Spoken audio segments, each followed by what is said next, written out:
Oke, Bismillah. Assalamualaikum warahmatullahi wabarakatuh, teman-teman sekalian, dan juga kepada dosen pengampu kami di mata kuliah Keamanan Sistem Informasi, Dr. Yesi Novaria Kunang, STMKOM.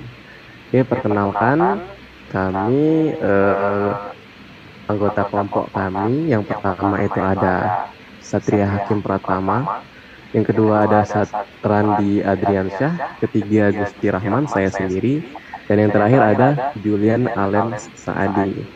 Oke, pada presentasi kami kali ini dari berbagai macam tema yang telah disiapkan atau diberikan, kami memilih framework berupa ITIL ya, ITIL ya, biasa kita baca ITIL. Terus kenapa kami memilih ITIL?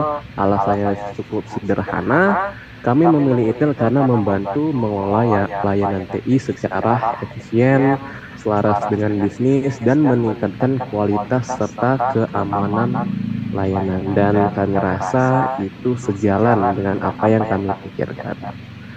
Oke, selanjutnya.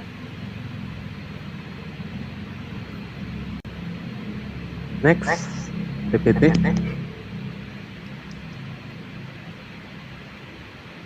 Oke, Baik, ya. yang pertama perkenalkan sebelumnya, perkenalkan nama saya Julian Allen Sadi. Saya akan menjelaskan apa itu ITIL. ITIL adalah kerangka kerja, bisa disebut framework, yang berisi panduan praktik terbaik practices untuk mengelola layanan teknologi informasi IT, Service Management, atau bisa disebut ITSM. Tujuan ITIL agar layanan TI selaras dengan kebutuhan bisnis, efisien, dan berkualitas tinggi. Dengan adanya ITIL, organisasi dapat meningkatkan sebuah kinerja layanan TI dan mengurangi risiko operasional, serta meningkatkan kepuasan pengguna dan juga menciptakan nilai tambah bagi bisnis secara berkelanjutan.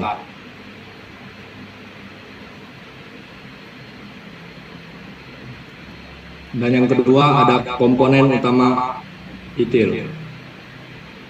Yang pertama ada guiding principles, bisa disebut prinsip panduan, yaitu mencakup merupakan panduan dasar yang membantu organisasi dalam mengambil keputusan bertindak secara konsisten. Prinsip-prinsip ini berlaku di seluruh tingkatan organisasi dan digunakan untuk memastikan bahwa seluruh kegiatan teknologi informasi berfokus pada penciptaan nilai, kerjasama, serta peningkatan berkelanjutan.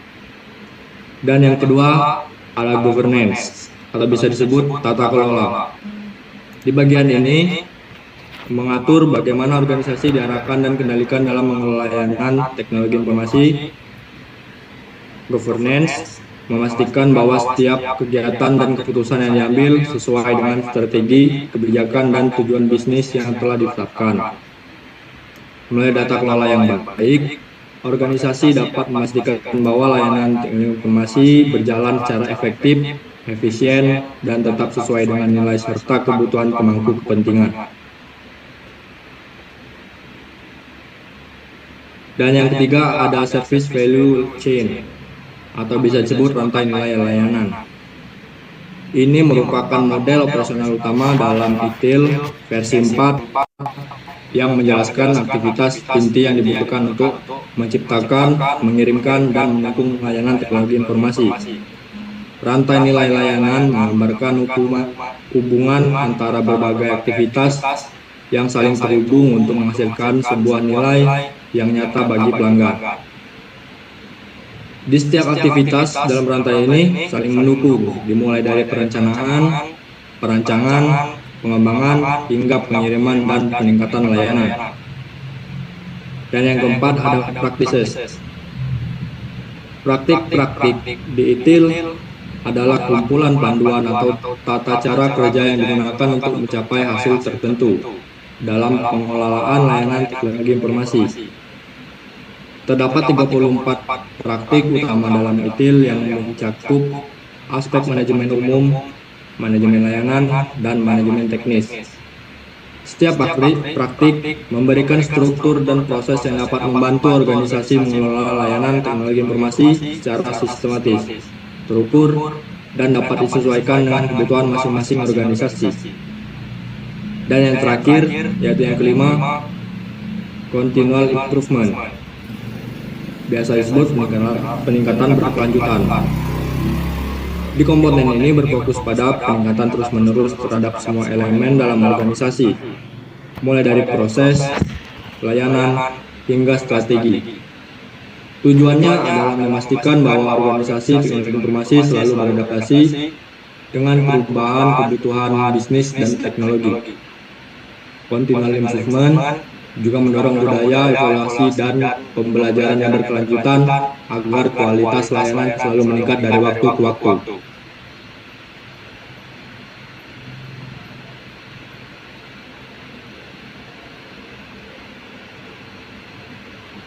Oke, next. Oke, selanjutnya saya akan melanjutkan penjelasan dari saudara Julian Alam Saadi. ITIL Security Management mencakup yang pertama proses polisi. Proses ini menetapkan kebijakan, prosedur, dan standar keamanan yang menjadi pedoman dalam pengelolaan layanan IT TI. Yang kedua, risk management. Manajemen ini mencakup melakukan identifikasi, analisis, dan mitigasi risiko terhadap aset informasi agar dampak ancaman dapat diminimalkan. Yang ketiga, Information Security Management System atau ISMS. Sistem manajemen keamanan informasi yang berfungsi untuk mengelola, memantau, dan meningkatkan keamanan secara berkelanjutan sesuai standar seperti ISO IEC 27001. Dan yang keempat, Communication Strategy. Manajemen ini mencakup strategi komunikasi keamanan antar bagian dalam organisasi, termasuk penyebaran informasi penting dan penanganan insiden. Yang kelima, Structure and Controls. Yang terakhir ini menetapkan struktur organisasi, keamanan serta kontrol teknis dan administratif, seperti pengendalian akses, audit, enskripsi, dan pemantauan sistem. Oke,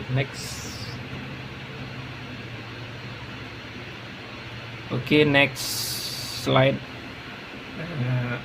Dan yang sekarang tujuan. Yang pertama, menyediakan layanan TI yang berkualitas dan bernilai bisnis. Yang kedua, meningkatkan efisiensi operasional. Yang tiga, mengurangi resiko gangguan TI. Yang keempat, meningkatkan kepuasan pelanggan dan pengguna. Dan yang terakhir, mendorong perbaikan berkelanjutan atau continual improvement. Framework ini membantu organisasi dalam mengelola layanan teknologi informasi secara lebih efektif, efisien, dan terukur.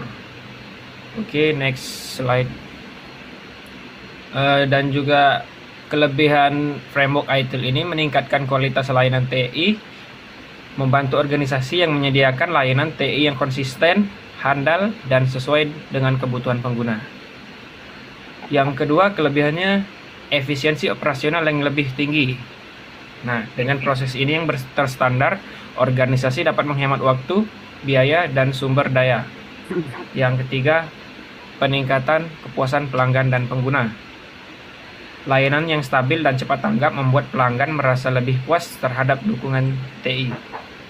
Dan yang terakhir, selaras dengan tujuan bisnis, ITIL ini memastikan bahwa layanan TI mendukung strategi dan tujuan utama organisasi. Oke, next slide. Dan kelebihan yang selanjutnya, manajemen risiko yang lebih baik. Atau ITIL ini membantu mengidentifikasi, mengendalikan, dan meminimalkan risiko terkait gangguan atau perubahan layanan TI.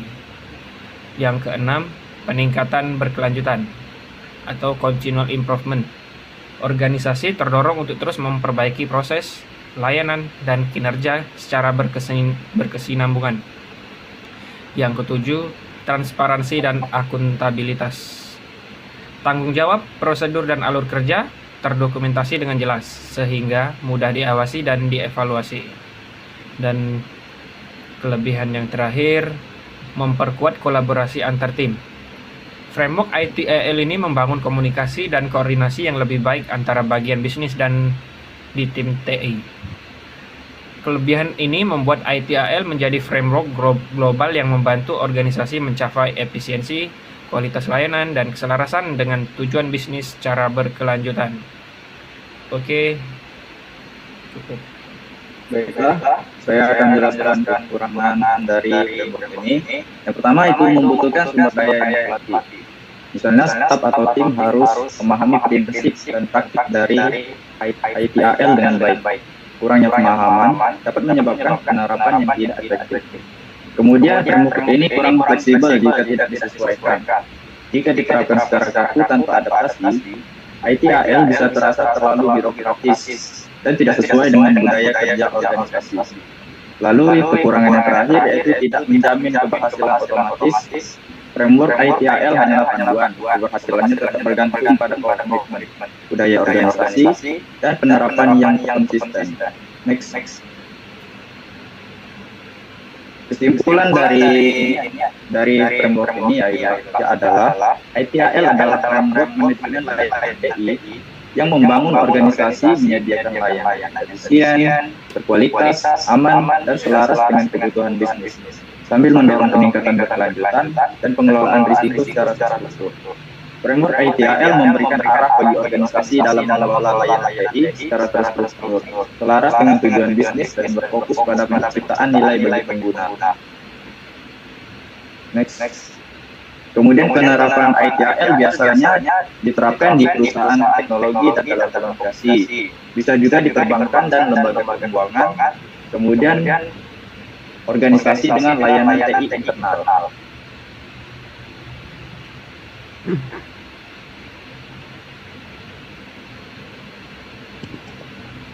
Oke, sekian presentasi dari kami. Kami ucapkan terima kasih. Wassalamualaikum warahmatullahi wabarakatuh.